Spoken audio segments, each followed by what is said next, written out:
আসসালামু আলাইকুম প্রিয় বন্ধুরা। মাননীয় প্রধানমন্ত্রী, আমি আপনাকে বলছি, যারা ঘুষ খায় আর জনগণের অধিকার নিয়ে অনিয়ম করে তাদের বিরুদ্ধে কঠোর ব্যবস্থা নেওয়া হোক। শুধু সাময়িক বরখাস্ত নয়, অপরাধী প্রমাণিত হলে চাকরি থেকে স্থায়ীভাবে অপসারণ করা হোক। সৎ কর্মচারীরা হোক সম্মানিত, আর দুর্নীতিবাজরা পাক আইনের সর্বোচ্চ শাস্তি। তাহলেই জনগণের আস্থা বাড়বে, শক্তিশালী হবে দেশ। কারণ এ দেশ আমাদের সকলের।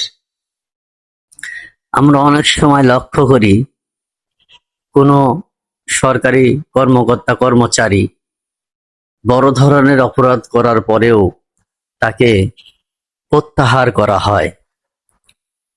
এই জন্যে তাদের ভিতরে কোনো ভয় নেই। তেদারসে ঘুষ খাচ্ছে, অপরাধ করতেছে, মানুষের সাথে খারাপ ব্যবহার করতেছে, কারণ তারা জানে যে মাত্র আমাকে প্রত্যাহার করা হবে, এছাড়া আমার আর কিচ্ছু হবে না। এখান থেকে আমাদের বের হতে হবে। আমাদের কোনো প্রত্যাহার নয়, অপরাধ প্রমাণিত হলেই তাকে চাকরিচ্যুত করতে হবে।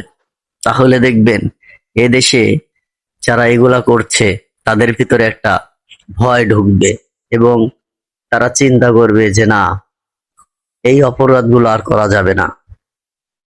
অতএব আমি চাইবো এই কথাগুলোকে একটু গুরুত্ব সহিত নেওয়া উচিত।